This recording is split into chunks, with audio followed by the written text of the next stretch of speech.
Presento-vos a quen non coñecedes a Teresina, que é a lectora de portugués, profesora de portugués. Imos hoxe celebrar, sabedes, o Día da Lingua Portuguesa. Se vos fixastes, tendes por aí, hai por aí uns cartéis. Entón, ela agora, o que estábamos escoitando é unha cantante portuguesa que se chama Marisa, que ela xa vos vai presentar, ademais, nos vai presentar a actividade. Ora bem, bom dia a todos. Vocês acabaram de ouvir a Marisa e a Marisa acaba de ganhar um prémio com esta música, com este álbum, Melhor de Mim, como melhor artista do mundo. Portanto, nós começamos assim. Estamos aqui então para celebrar o Dia da Língua Portuguesa e da Cultura nos países que falam português. Comemorou-se ontem, mas nós comemoramos hoje aqui na escola. Dizer-vos então que é uma língua para o mundo, falada por 261 milhões de pessoas nos 5 continentes, e em 2050 prevê-se que seremos cerca de 280 milhões a falar. É a língua oficial que nós estamos na comunidade dos países da língua portuguesa. É a quinta língua com o maior número de utilizadores na internet, é a terceira língua mais usada no Facebook e é a língua oficial ou de trabalho em 32 organizações internacionais. E vamos então comemorar, vamos começar com as apresentações dos alunos de português, vão ler os textos e, como não poderia deixar de ser, temos a apresentação de alguns lugares que vocês podem e devem visitar em Portugal. Sim, Manuel? E começamos por Coníndriga.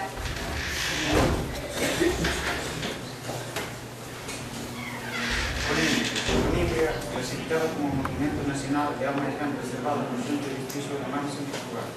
Isto debe-se ao facto de, após as invasões bárbaras do século IV, a súa función de ser episcopal e, por conseguinte, de cidade máis importante da región, ter sido pasada por a Emília. A reforma na Idade Media, Coníndriga era abandonado por reis de Cristo, apesar de Coníndriga ter obras a partir do século XVIII. As excavações apenas começaram nos anos mais tarde. Continuam aqui a hoje, tendo uma grande parte das ruínas sendo reconstruídas.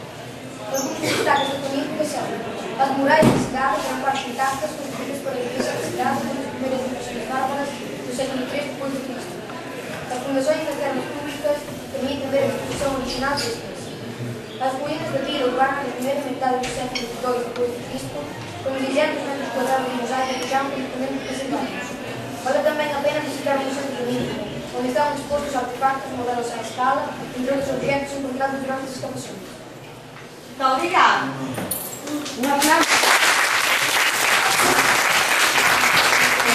Tantas veces cantaba en verso y en prosa, por tantos artistas brasileiros e estrangeiros, Salvador da Bahia é uma terra de imensa final. Praias divinas recheadas de coqueiros, areia branca e água tropical, são apenas alguns observativos daquela que foi a primeira capital brasileira, a capital do Deus da coroa portuguesa, as Américas e o principal centro tráfico da rota das naus militares como destino oriente. Nas suas ladeiras, nos recos e nas praias faz a historia do Brasil, desde os primeiros ciclos de cultivo da cana de açúcar e do tabaco até a exportação de ouro, diamantes provenientes da estepada de Manchí, no interior do estado. Hoxe é a multiplicidade racial, macronismo da cidade, verso da cultura brasileira. É provável que a colina onde hoje se situa Évora tenha sido ocupada por uma provação castrense antes de se transformar com a ocupação romana na cidade de Évora, também chamada Liberalia Basília. A cidade situava-se a meio percurso da via que unia o Liceu à Emerita.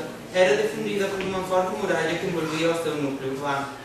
Esta primeira cidade é perfeitamente perceptível no centro histórico de Évora, onde destacamos a atual Praça do Girado, que seria a praça mais importante deste tramundo.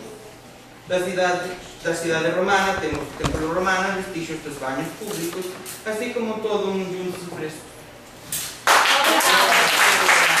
E vamos, os alunos do primeiro de SP português seria o 7º ano, vão ler-nos uma fábula. Vão dramatizar a fábula do galo e da raposa em português. Tudo bem? Podem começar. Podía romper a minha boca, e o galo cantaba. Coligaba un tronco do mar, saudando o sol alegre. Na voragem, as pequenas do barco caído durante a noite se miraban pequeninos diamantes arrancados ao arco-íris. Tan lindas as cores que ela desprendía contra a luz aterrorizada. Embaixo, a régua, bastaban coelhos bravos e cabritos saltaban, ali pelas mans. O galo voltou a cantar, desafiando os passarinhos, que principiaban as súas tarefas de todos os días. Subitamente, os coelhos e os cabritos fuxiran do pasto, asustarios. Unha bela raposa apareceu debaixo da árvore, onde o galo se encontraba. Bom dia, Cumprimentou ela con toda a atención. vai tornar. Respondeu o galo da leche, con a mitad de tanta amabilidade. E a prima como está? Andiamo, vieni una multa troppo alla sua vicenda, che non posso programma o galo desconfiado. Esses bichos todos unidos são dios de lingüística. Decidían que la chica de no van a ser de y se conocen sus hijos. De hoy en adelante, todos vamos a ser amigos, vamos a ser de perfecto paz. Não te me conta, primeira coisa. Parece mentira. Mas es verdad, una esplendida ciudad. E ansioso por chegar ao fin do seu plano, sentindo crecer a agua na boca a vista do primo galo, tão apetitoso para o seu almoço, a raposa escutou. Y que ya tienen con esto, se atreven a invitarlo para darnos un paseo de la ciudad. Esta es una mañana tan boa y un saltón. O galo sentiu unha grande vontade de rir, mas contébese e estendeu a resposta na interesante cabina que se abrase, como se tivese a ver cualquier cousa muito importante. ¿Por qué estás haciendo galo? Indagou ela doceroso. Nada de importância. Se a raposa pudiese mirar mejor, certamente tenía un parecido. Estuvo pensando en los pelos calientes y en la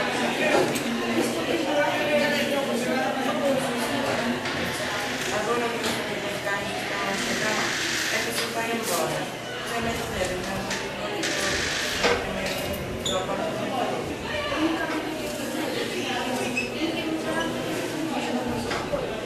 Y a raposa entró a correr, sin responder preguntas. En cuanto o galo seguía esgarralhadas o seu colete decía: Cuidado da prima raposa. Caíram nas ratoeiras que pegaria as mãos. Obrigada.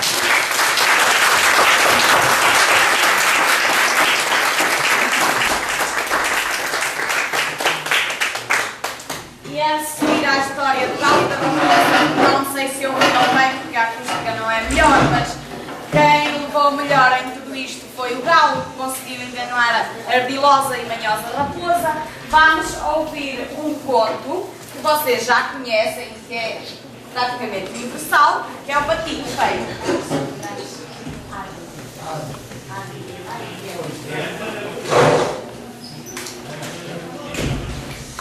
Banhado pelo sol, erguia-se um belo castelo cercado por torres. Aí havia um ninho, uma vaca que ficava de chocar o seu sol. Esperava que de um momento para o outro, os pequenitos saíssem dos altos, ou se estava cansada de encontrar, estar há muito tempo. Finalmente, uma razão, os olhos começaram a escoar. Todos os ovos se abriram e do seu interior saíam agora os patinhos, espreitando timidamente por detrás das calças. Estão todos aqui, nada está. Não estão todos. O ovo maior ainda está fechado. Quanto tempo demorará? Já estou mesmo farto disto. Mas enquanto vizinhos esperados, ouçam logo a chegar. Olá, como está? Perguntou o senhor velho. Para visitar. Este último ovo está a demorar uma eternidade. Desabafou a marca. Não se quer mesmo perdido. Por fim, o grande ovo começou a estar.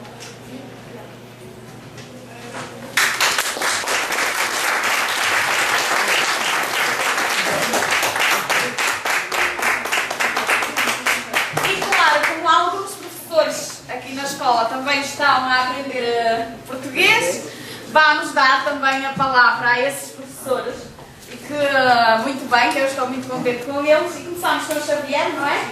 Que vai ler o poema Autopsicografia de Fernando Pessoa. Autopsicografia. O poeta é um fingidor. Finge tão completamente que chega a fingir que é dor, a dor que de veras sente. E os que leem o que escreve, na dor rida sentem bem, não as dúvidas que ele teve, mas só as que eles não têm. E assim nas calles de roda, gira entreter a razão, esse comboio de corda que se chama coração.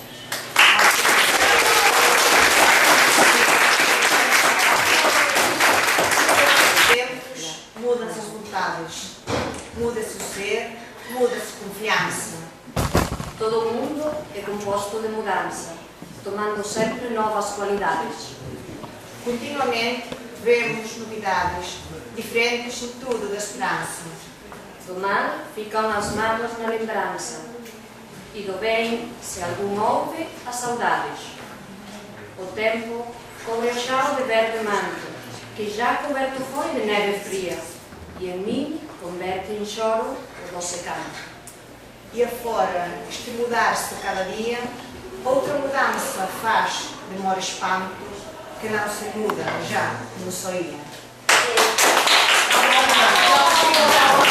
Vamos ouvir Saramago agora. Ora, o dia. José Saramago, un excerto do discurso perante a Real Academia Sueca en 8 de 12 1998. A miña avó estaba sentada á porta dunha casa como non creo que teña habido algunha outra no mundo, porque nela viveu xente capaz de dormir con porcos como se fosen os seus propios filhos, xente que tiña pena de irse da vida só porque o mundo era bonito, xente, este foi o meu avó Xerónimo, pastor e contador de historias, que ao presentir que a morte o viña a buscar foi despedirse dos árboles do seu quistar, unha por unha, abrazándose a elas e chorando porque sabía que non as tornaría ben. Obrigada. Tentar ler um pouco dramatizado As Pessoas Sensíveis, da Sofia de Melvin Anderson. As pessoas sensíveis não são capazes de matar galinhas, mas são capazes de comer galinhas. O dinheiro cheira a pobre e cheira a roupa do seu corpo. Aquela roupa que depois da chuva secou sobre o corpo, porque não tinha outra. O dinheiro cheira a pobre e cheira a roupa que depois do suor não foi lavada, porque não tinha outra. Ganharás o pão com o suor do teu rosto, assim nos foi imposto. E não com o suor dos outros ganharás o pão. Ó vendilhões do templo, ó construtores das grandes estátuas balofas e pesadas, ó cheios de devoção e de proveito, rogai-os, Senhor, porque eles sabem o que fazem.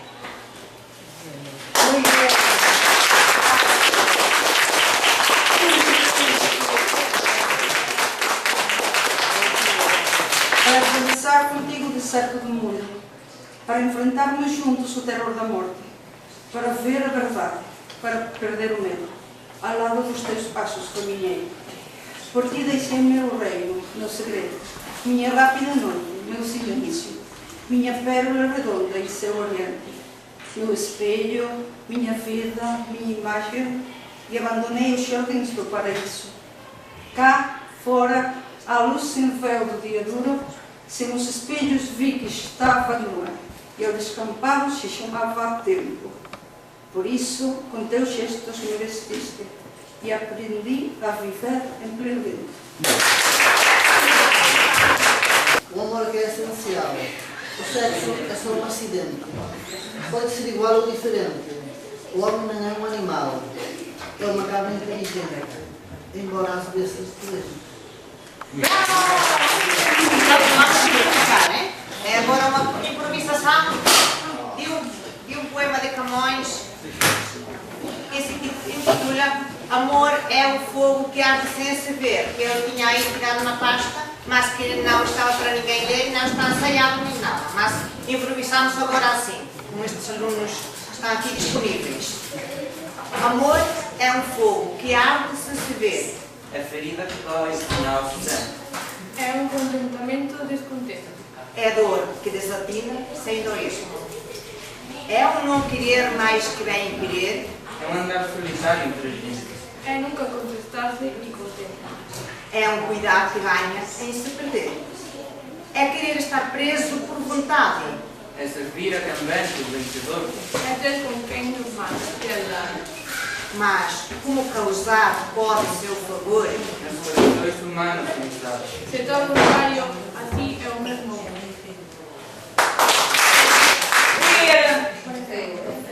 Em busca do amor, da Florbela Espanca. O meu destino disse-me a chorar. Pela estrada da vida vai andando, e aos parvilhos passarem burlando, acerca do amor que has de encontrar. Fui pela estrada à beira a cantar, às contas do meu sonho desfilando, e noite e dia a chuva e ao luar, fui sempre caminhando e perguntando. Mesmo um velhinho eu perguntei: velhinho, viste o amor acaso em teu caminho? E o velho olhou, estremeceu, olhou e riu. Agora pela estrada já cansados, voltam todos para trás desanimados, e eu paro a murmurar. Ninguém